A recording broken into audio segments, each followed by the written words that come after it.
We were doing the bobblehead. I was doing the Oh, you were dance. dancing? Oh, wait, we're on camera. Okay, hey, everybody. Welcome back to another Q&A with a goofy Dr. J and GC today. We're going to talk, this was actually my question. I wanted to know because I know my Happy Genes practitioners, including yourself, will suggest a blood panel. And you have a very specific one that you think are the most important markers for people to test to see if they're in optimal or out of an optimal range. And I was just wondering, how does the blood work correlate or even matter to genetics, genetic profile? Good question. And I think it's important to look at objective findings. So when we give you a supplement program or talk about your diet, getting real-time feedback about how you're doing, I think is very important. Is your cholesterol going up or down? Is your any of your markers that were out of range changing? That's real-time information. Your genes are never going to change. So you never have to get those tested again. But I'm an advocate of getting your blood work done. In cases like you have, where you got to watch your iron on a regular basis, I fully recommend that you do that and make sure that we are heading in the right direction. One of the most amazing, smart men in the field of blood work, Dr. Harry Eidner, and he and I came up with a blood work panel along with Dr. Bill Beakey, who owns Professional Co-op Services Lab. And we came up with a panel that corresponds with our genetic panel so that we could test to see how are they doing and are there areas that we missed when we gave them supplement recommendations or dietary recommendations. So it's feedback, and I'm very much in favor of that. How are we doing? It's a scorecard. I'm going to share my screen because I want to show you what we look at and how it corresponds to the genes. So this is a worksheet that I designed. And so on your blood worker, you might look at something like C-reactive protein, which is a basic indicator of inflammation. So over here, it's elevated levels indicate tissue injury and inflammation. It's more sensitive than ESR in predicting general inflammation. So we look at these genes are going to be associated with C-reactive protein levels, the SOD, CAT, we've talked about those, the NOS, VDR. And then he also gave me the optimal range, which is very different than what What they call most normal. normal, thank you. Yeah. Yeah.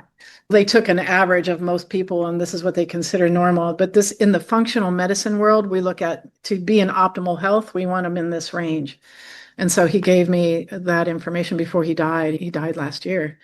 Big loss to the information about blood work in the world and what it means, at least in the natural healthcare world, that compared, like if these are your results in blood work, these are the supplements that we would recommend. And so I actually incorporated that into our program. So you'll see that when you look at the My Healthy Genes report, the blood work recommendations are in there and they came from him and these pathways. So we looked at, L-carnitine will look at these genetic variants and catecholamines. Most labs aren't going to measure that. And this is the norepinephrine, epinephrine, and dopamine, and those are associated with the COMT largely.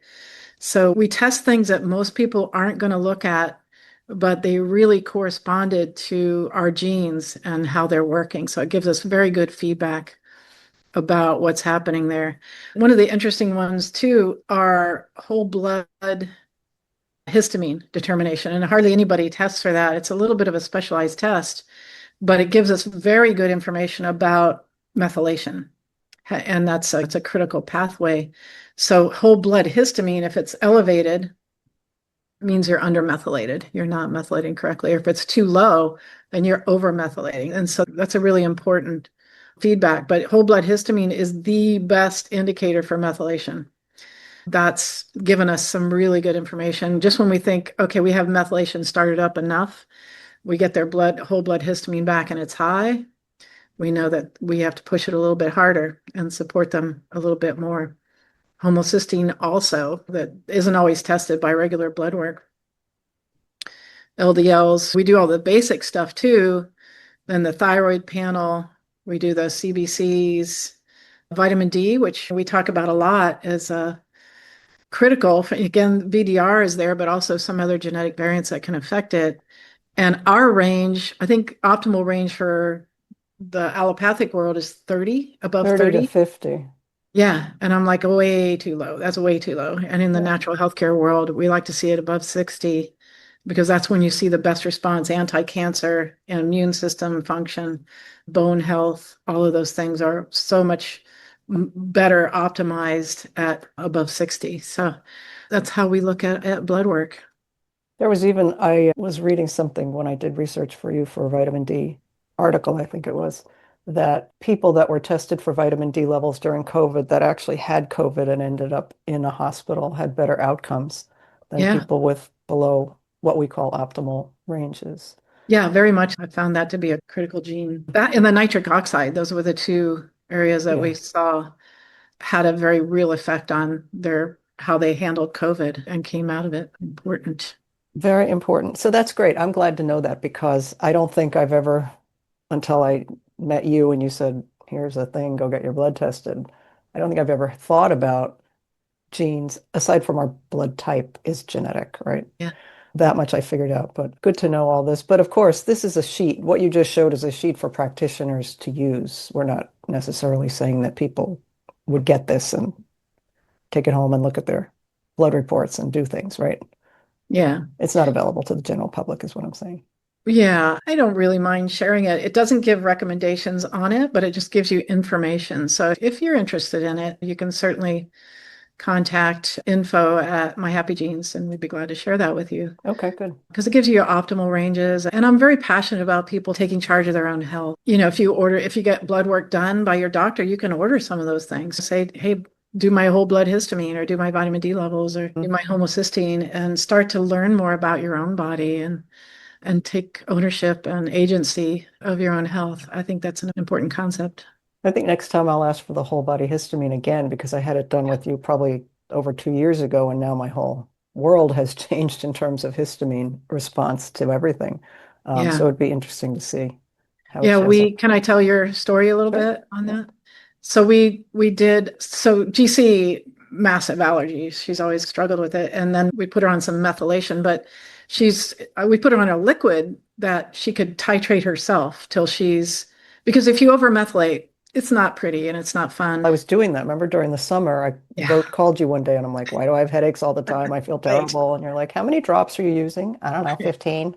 Ah, It's way too much. right. So at a certain point, it's okay, allergies under control, not having headaches. That's your sweet spot. And Yeah. so that's really up to you. And that's what I usually tell people is titrate it up till you feel good, and symptoms are gone, but don't do too much because you will create other problems. So I yeah, think the reason that I was going up so high is that we had a really horrendous pine pollen season last year. And so I had like breakthrough reaction. And rather than looking at my diet, because I wasn't going to give up all the yummy things that I like to eat, like tomatoes, I just assumed that if I did more, it would be better. But I have ah, now learned my lesson. And that's a really good example of the other video that we did about biochemical pathways. Like I was pushing something up so high that the things over here had no choice but to detox me. And that's a good sign that's- of a detox program that's gone awry is bad headaches. yeah, absolutely. You're building the toxins are being released from your tissues into your bloodstream and they can't get out. And that's where our body Help goes, ah, me, yeah. help me.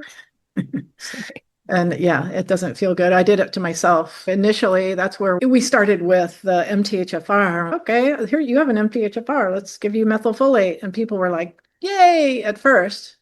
And then they would come back a week later and go, oh, ugh. Why do I feel terrible? I don't know. Let's check. And we saw that their body was dumping heavy metals, chemicals, pesticide. We did a urinalysis and found that it was coming out. Wow, look at that. It turns on detox. Who knew? I think we should slow it down, number one, and also support the detox pathway. So that's how we started to learn the dynamic nature of these pathways through experience, through hurting ourselves too, and patients coming back and going, okay, it was great, but now, so yeah, you can prove it to yourself by overmethylating once or twice and go, okay, I'm not going to do that again. It's like tequila shots, Yeah, not yeah. gonna do You have something you'd like to confess? that again. That's for another time. Ah, okay. Yeah, maybe we'll do a Q&A on the effect of too many tequila shots when you're in Mexico. Or the hangover remedy that Mm, balances your pathways. I could have used that a bunch of years ago, many years ago. I tend not to get hangovers anymore because I tend not to do that to myself anymore. Yeah, me too. It's It not was worth always it. a choice, but it didn't seem like it. It just seemed like what you did when you're with your friends or in Mexico. Yeah. You and I are bad influences. We're like talking about potato chips and bread and sandwiches and tequila. But that's life. It's to be enjoyed too. And it's all about balance. Too much, too little. Exactly. I think there's a sweet spot. And As that's, long as you're aware. And yeah. again, for people with addictions, this is a different situation, right? Yeah. The addiction is driving, not Yeah. your choice a lot of times. But if you get balanced, it makes it a lot easier to make those choices that support the body and life and enjoying life. Yeah. You find that sweet spot and that balance. That's good. Thank you for this one as well, as always. And thanks for listening and watching, everybody. And please send us your questions because we're running out of ideas. No, I'm kidding. Because we like to answer the questions that you all have because we know you have them. And we're happy to answer them all. And by the way, info at My Happy Genes is actually a person. Her name isn't info, it's Helen. But Yeah. just so you know, there's actually somebody that reads all the email that comes through to us and responds to people. Yeah, and that's something that we are proud of is that when you call the company, you're going to get a person. You're not going to get AI or a chatbot or a phone tree. I hate that. Oh, God. This, Oh. we're old fashioned in that way. Call that number and Helen will answer night or day. No, I'm kidding. No, but she's often very quick to return your call if Yeah, she's she on is. another line or whatever. But we wanted to have that personal service because it's just Hmm. rare. It's rare anymore. And we think it's important. And if you're already not feeling well, the last thing you need is a phone tree. Yes. Do Yeah. you also like yell at the thing? Oh, yes. Representative, like when you Yes. can't get somebody on the Yes. And line. I don't understand what you're saying. Oh, Ah, maddening. What does the world come to? I just don't know. That's a Q&A for another day, Dr. J. Yes. All right, Yes. everybody. We will be back next week with another Q&A. Be well till then. And Dr. J, thanks as always. Thanks, GC. See ya.